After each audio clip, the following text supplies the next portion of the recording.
Hi everyone, welcome to my YouTube channel. तो आज हम लोग small cap company Aavas financier के एनालिसिस करेंगे और समझेंगे company all time highest sale और नेट प्रॉफिट होने के बाद भी कंपनी की प्राइस इतनी नीचे क्यों ट्रेड कर रही है, और जानेंगे क्या ये कंपनी की प्राइस आने वाले टाइम पे अपने ऑल टाइम हाईएस्ट छू सकती है कि नहीं। चलिए कंपनी के फंडामेंटल देखते हैं।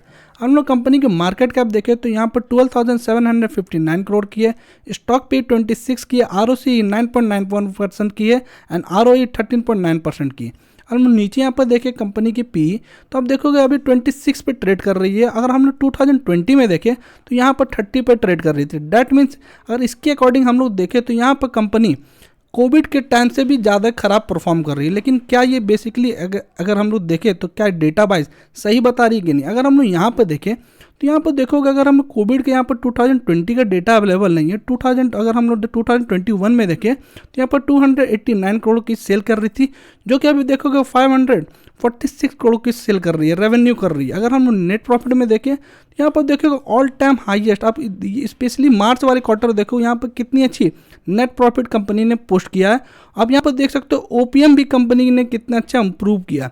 डैट मीन्स हम लोग बोल सकते हैं ये जो डेटा है ये जरूर मैच करेगी आने वाले टाइम पे। आप यहाँ पर जरूर देख सकते हो कि ये ट्रेड में आपको यहाँ पर चार्ट पे भी दिखने लगेगी फाइनेंस।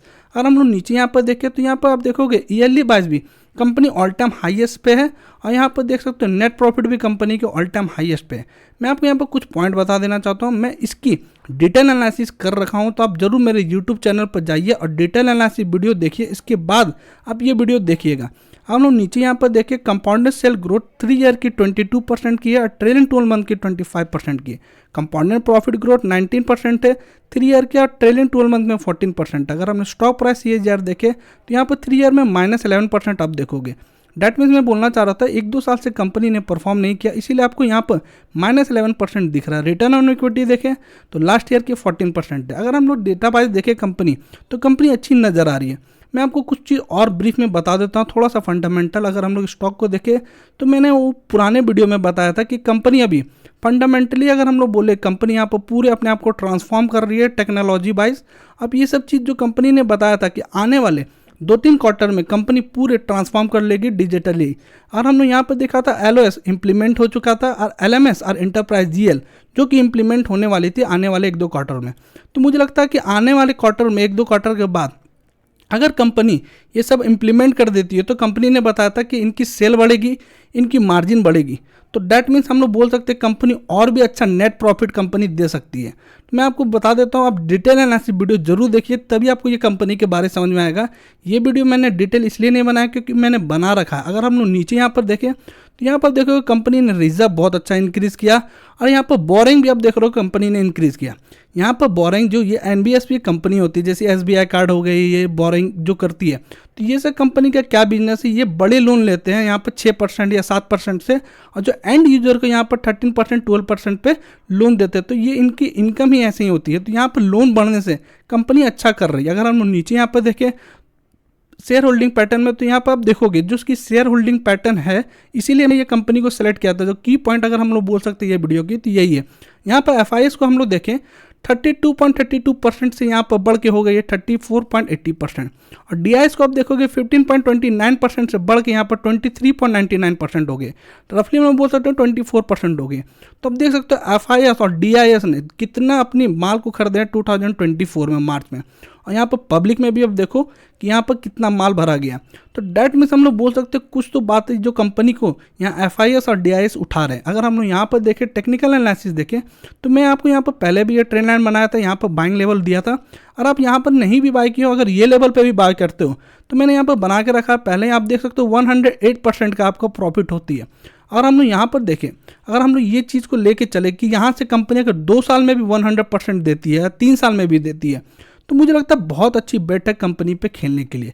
अब मैंने नीचे यहाँ पर दिखाया था कि यहाँ पर आप देख सकते हो वॉल्यूम कितने अच्छा इंक्रीज़ किया है। अब देख सकते हो यहाँ पर वॉल्यूम भी इंक्रीज़ किया। डैट मीन्स मुझे लगता है ये कंपनी आने वाला टाइम पर जरूर रिफ्लेक्ट करेगी। जो अपनी डेटा है, जो इनकी नंबर है, ये चार्ट में जरूर दिखेगी। मैं आपको एक और कंपनी के बारे बताता हूँ जो यही सेगमेंट की कंपनी है, हाउसिंग अर्बन डेवलपमेंट। अगर हम लोग देखें ये कंपनी को तो यहाँ पर देखोगे ऑल टाइम हाईएस्ट पे ये बैठी हुई कंपनी।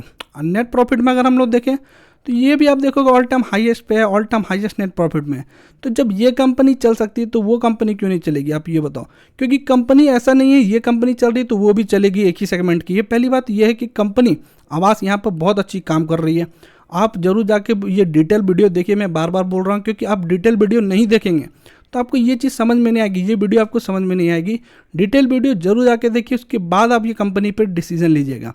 अगर आप देखोगे कंपनी यहाँ पर, मैं अगर प्रीवियस वीडियो के बारे में बताऊँ तो आप देखोगे कंपनी पूरा अपने आप को ट्रांसफॉर्म कर रही है। कंपनी यहाँ पर न्यू ब्रांचेस बहुत तेज़ी से खोल रही है, कंपनी की ओपीएम इंप्रूव कर रही है। और आप यहाँ पर देख सकते हो, मतलब मैं बोल नहीं रहा, आप यहाँ पर देखो डेटा जो हमारे पास अवेलेबल है, यहाँ पर आप देख सकते हो कि 143 करोड़ की नेट प्रॉफिट पोस्ट की, आप देख सकते हो ऑल टाइम हाईएस्ट है। और जो इसकी प्रीवियस वाली में आप देख सकते हो 117 करोड़ की थी। डैट मीन्स कंपनी की इम्प्लीमेंटेशन हो रही है और कंपनी अच्छा कर सकती है। अगर हम लोग दूसरे स्टॉक जो मैं आप हमारे लिस्ट में थे, ये जुबिलियंट फूड वर्क है, अगर हम लोग इसको देखें तो यहाँ पर थोड़ी अच्छी हम लोग बोल सकते हैं स्विंग ट्रेड बन रही है। अगर हम यहाँ पर देखें तो कंपनी को अगर रेंज बाउंड स्ट्रैटेजी में देखें तो मैंने आपको बताया था रेंज बाउंड स्ट्रैटेजी, इस पर डिटेल वीडियो मैंने बनाया, आप जरूर जाके ये वीडियो को देखिए। मैं बहुत बार ये चीज़ रिपीट कर चुका हूँ, तो आप जरूर जाके वीडियो को देखिए। अगर हम लोग यहाँ पर देखें तो कंपनी एक लेवल से, अगर हम लोग यहाँ पर से देखें तो एक रेंज पे ट्रेड कर रही थी, तो एक बारी आई थी, दो बारी आई है और तीसरी बारी हमें बाय करनी थी। अगर मान लो तीसरी बारी आपको क्लियर नहीं पिक्चर आया तो आप यहाँ पर समझो चौथी बारी आप यहाँ पर बाय कर सकते हो ये लेवल के लिए। अगर हम लोग ये लेवल आप जो देख रहे हो ये आपको लग रहा है कि बहुत ही स्मॉल प्रॉफिट देगी, लेकिन मैं आपको एक्चुअल में कैलकुलेट करवाऊँ तो आप देखोगे यहाँ पर यही लेवल पर अगर हम लोग बात करें तो 32% की गेन आ रही है। अगर हम लोग ये वाली लेवल को अगर कंसिडर करें तो 44% की गेन। अगर आप यहाँ से भी बाय करते हो, अगर मान लो हम लोग यही लेवल से बाय करते हैं तो अगर यहाँ के लिए भी बाय करते हैं तो ईजी 20% की गेन है। और हम लोग इसके ऊपर देखें तो यहाँ पर 33% की ईजी गेन है। और हम लोग कंपनी की थोड़ी फाइनेंस भी देख लेते हैं कि कंपनी का फाइनेंस कैसी चल रही है। तो मैं आपको एक चीज़ बता देता हूँ, कंपनी अभी फंसी हुई है, कंपनी एक रेंज पे चल रही है, इसीलिए हम लोग रेंज बाउंड स्ट्रैटेजी हमने अप्लाई किया है। और हम नीचे यहाँ पर देखें तो कंपनी की जो क्वार्टर रिजल्ट है, यहाँ पर सेल तो ऑल टाइम हाईएस्ट है, लेकिन आप देखोगे नेट प्रॉफिट यहाँ पर बहुत कम पोस्ट किए। तो मैं बोलूँगा थोड़ा सा आप कंपनी को नीचे वाली थोड़ी लेवल आती है और कंपनी अगर क्वार्टर रिजल्ट जो पोस्ट करेगी मार्च वाली, उसको देख के आप ये कंपनी पे बाय कर सकते हैं, क्योंकि बहुत इजी ट्रेड आप ये देख सकते हो, कंपनी यहाँ पर बहुत इजी ट्रेड दे रही है। तो ये अच्छी एक लेवल है कंपनी को बाय करने के लिए। चलिए अब हम लोग वीडियो को क्लोज करते हैं, लेकिन मैं एक इंपॉर्टेंट चीज़ बोलना चाह रहा था वीडियो क्लोज करने से पहले। ये सब जो कंपनी है आप अपने एंड से ज़रूर रिसर्च कीजिए, ज़रूर टैली कीजिए और एक बार कंपनी के फंडामेंटल पढ़ के ही आप कंपनी पर इन्वेस्ट कीजिए, ठीक है।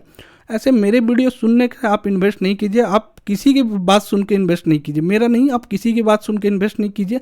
आप अपने एंड से एक बार गो थ्रू तो कम से कम पीपीटी या कॉन कॉल जरूर गो थ्रू कीजिए, उसके बाद ही आप डिसीजन लीजिए कंपनी पे इन्वेस्ट करनी चाहिए कि नहीं करनी चाहिए। चलिए अब हम लोग वीडियो को क्लोज करते हैं। Thank you for watching this video.